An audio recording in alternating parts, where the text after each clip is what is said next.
بسم اللہ الرحمن الرحیم۔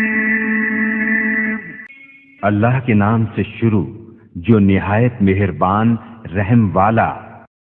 نحمدہ و نصلی علی رسولہ الکریم، اما بعد فاعوذ باللہ من الشیطان الرجیم۔ انا انزلناہ فی لیلۃ القدر وما ادراک ما لیلۃ القدر، لیلۃ القدر خیر من الف شہر، صدق اللہ العظیم۔ قرآن مجید کی اس سورہ مبارکہ میں اللہ تعالیٰ نے لیلۃ القدر کے بارے میں فرمایا۔ ایک تو اس کی فضیلت، سب سے بڑی فضیلت لیلۃ القدر کی یہ ہے کہ اللہ تعالیٰ نے قرآن پاک کو لیلۃ القدر میں نازل کیا۔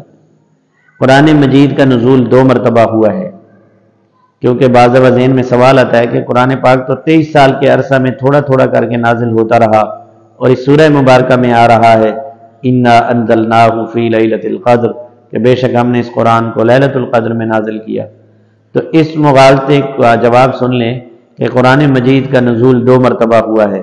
ایک مرتبہ لوح محفوظ سے آسمان دنیا پر، پھر 23 سال کے عرصہ میں رسول پاک صلی اللہ علیہ وسلم کے قلب اطہر پر بذریعہ وحی، جو سیدنا جبرائیل علیہ السلام وحی لے کر تشریف لاتے رہے، یہ 23 سال کے عرصہ میں قرآن مجید کا نزول ہوا ہے۔ یہ جو تذکرہ ہے قرآن مجید کے نزول کا کہ ہم نے اس کو لیلۃ القدر میں نازل کیا، یہ وہ نزول اول ہے جو لوح محفوظ سے آسمان دنیا پر اللہ تعالیٰ نے اس کو نازل کیا، وہ لیلۃ القدر میں نازل کیا۔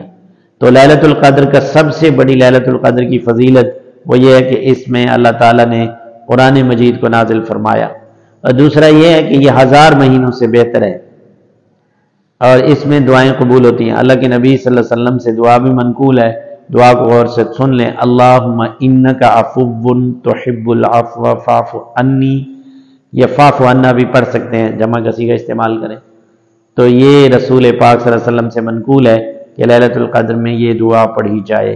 اور لیلۃ القدر سے کیا مطلب ہے کہ ساری رات جاگنے والے کو نصیب ہوتی ہے، یا تھوڑا وقت بھی کوئی آدمی جاگ لے تو وہ بھی لیلۃ القدر کی برکتوں اور فضیلتوں سے منور ہو سکتا ہے، سرفراز ہو سکتا ہے۔ تو اس کے بارے میں یہ ہے کہ اگر کسی آدمی نے بھلے ساری رات نہیں جاگا، عشاء کی نماز جماعت سے پڑھی، اگر صبح کی نماز بھی جماعت سے پڑھی، تو اس آدمی کو بھی لیلۃ القدر کی خیر نصیب ہوں گی۔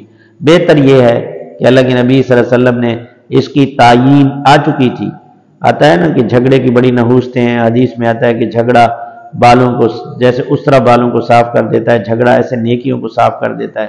جھگڑے کی ایک نحوست میں سے یہ بھی ہے کہ لیلۃ القدر کی تعیین سیدنا جبرائیل علیہ السلام بتانے کے لیے آئے، تو 2 مسلمانوں کے درمیان مسجد نبوی کے صحن میں آپس میں قرض کے اوپر یا کسی بات کے اوپر تنازع اور جھگڑا تھا، جس کی وجہ سے وہ واپس چلے گئے۔ اللہ کے نبی صلی اللہ علیہ وسلم نے فرمایا تم 2 آدمیوں کے جھگڑے کی وجہ سے پوری امت خیر سے محروم ہو گئی۔ اس لیے تعیین تو اٹھا لی گئی، اب اس کو اللہ کے نبی صلی اللہ علیہ وسلم نے فرمایا کہ طاق راتوں میں تلاش کرو۔ طاق راتیں 21ویں کی رات، 23ویں کی رات، 25 رمضان المبارک کی رات، اسی طرح 27 اور 29۔ جمہور علماء کا قول یہ ہے کہ 27ویں کی رات غالباً زیادہ اس میں اہتمام کیا جائے۔ ویسے تو طاق راتوں میں اب باقی ہمارے پاس آج کی رات 25 رمضان المبارک کی رات ہے، اور 27 کی اور 29 کی رات ہے۔ اس کو غنیمت سمجھتے ہوئے دعاؤں کا اہتمام کریں، اور اس میں ہم اللہ تعالیٰ نے جو ہمیں دعا کا طریقہ بتایا ہے وہ ہے اہدنا الصراط المستقیم، کہ سب سے پہلے آدمی ہدایت طلب کرے۔ ہدایت مل گئی، دنیا بھی مل گئی، آخرت بھی مل گئی۔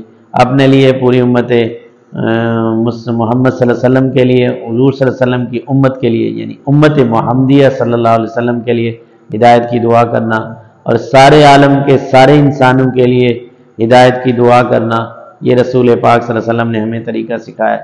اس میں آدمی اگر اپنی دنیا کے مسائل کے لیے بھی دعا کرے تو کوئی قباحت نہیں ہے، اور سب سے زیادہ بہتر وہ دعائیں ہیں جو حدیث پاک سے منقول ہیں۔ اللہ تعالی ہم سب کو اہتمام کے ساتھ اس کی قدر دانی اور اس میں جا کر دعائیں مانگنے کی توفیق عطا فرمائے۔